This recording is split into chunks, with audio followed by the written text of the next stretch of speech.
Negara Kamboja negara kecil di Asia Tenggara, terkenal dengan keindahan alamnya dan kekayaan akan sejarahnya yang panjang. Tapi di balik keindahan itu tersembunyi sisi gelap, yang jarang diketahui, sisi gelap yang dikenal Kamboja sebagai reputasinya yang paling suram guys, yang ternyata negara ini sempat dijuluki dengan neraka dunia. Oke guys, mari kita bahas lebih dalam lagi kenapa negara ini menjadi pusat perjudian terbesar di Asia dan dunia. Guys, kita bahas di sisi gelap. Oke guys, sebelum kita bahas tentang maraknya perjudian dan perdagangan manusia, kita sedikit menceritakan tentang sejarah negara Kamboja sampai dijuluki dengan neraka dunia. Sejarah kelam ini memengaruhi reputasinya sampai saat ini. Julukan neraka dunia pertama kali muncul ketika rezim Khmer Merah yang di bawah kepemimpinan Pol Pot yang memerintah negara ini. Dari tahun 1995 hingga 1979, mereka menciptakan rezim totaliter menghabisi lebih dari 2 juta orang tidak berdosa guys, atau bisa dibilang sekitar seperempat dari populasinya pada kali itu. Rezim ini juga menyingkirkan orang-orang yang dianggap musuh di Kamboja termasuk para intelektual, pejabat, pemerintah dan siapapun yang dianggap tidak setia terhadap Pol Pot sehingga kejadian tersebut dianggap genosida massal dan menjadi luka panjang bagi negara Kamboja. Dan akibat kejadian ini Kamboja terjebak dalam kemiskinan yang panjang serta trauma bagi sebagian besar masyarakatnya, dan karena inilah terjadi munculnya latar belakang perjudian yang berkembang pesat dengan alih-alih menjadi solusi palsu bagi ekonomi negara yang sudah hancur. Ternyata perjudian di sana bukanlah fenomena yang baru karena di negara ini perjudian awalnya dilegalkan oleh pemerintah Kamboja sebagai cara untuk menghidupkan kembali perekonomian negara dan sekitar. Tahun 1990 beberapa kasino mulai bermunculan di negara Kamboja terutama di kota Phoi Phet yang berbatasan langsung dengan negara Thailand. Sebetulnya ada banyak warna Thailand yang nyebrang ke Kamboja hanya untuk menikmati kebebasan berjudi di sana, yang kemudian menjadi peluang besar bagi pemerintah Kamboja untuk bisa mendapatkan devisa negara pada saat itu.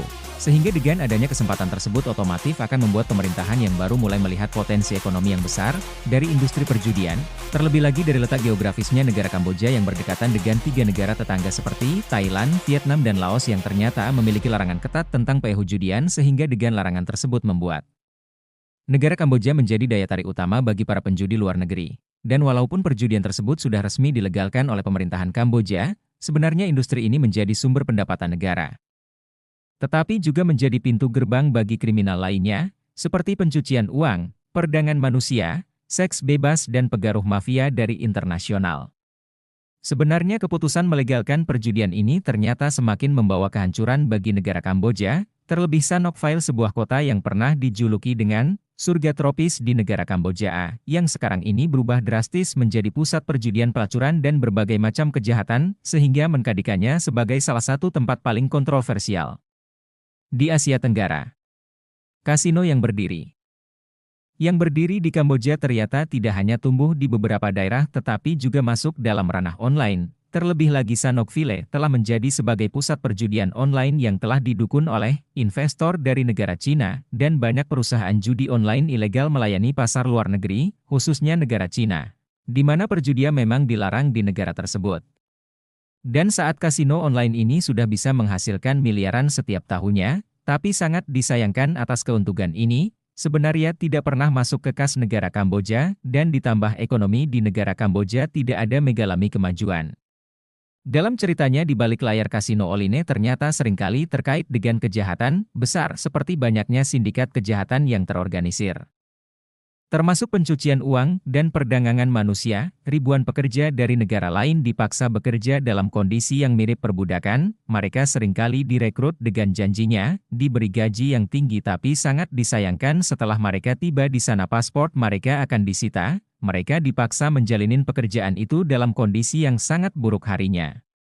Salah satu sisi paling gelap dari kota Sanokville yaitu meningkatnya perdagangan manusia dan pelacuran yang terkait dengan perjudian. Menjadi fakta kasino tidak hanya menarik para penjudi, tetapi juga sindikat dari perdagangan manusia, yang memanfaatkan situasi untuk mengimplementasi perempuan dan anak-anak. Beberapa dari mereka akan dipaksa untuk melayani beberapa tamu dari internasional yang datang ke tempat itu.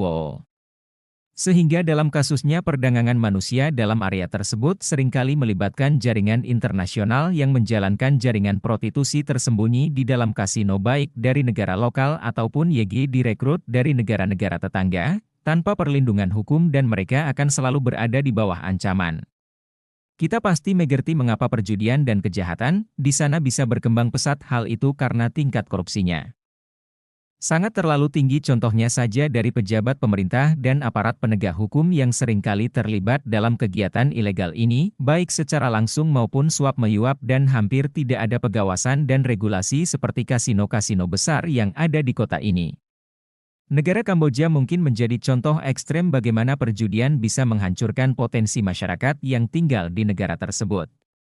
Dari pencucian uang, perbudakan seks HDO, terima kasih yang sudah menonton, jangan lupa subscribe untuk membantu perkembangan channel ini. Salam undur diri.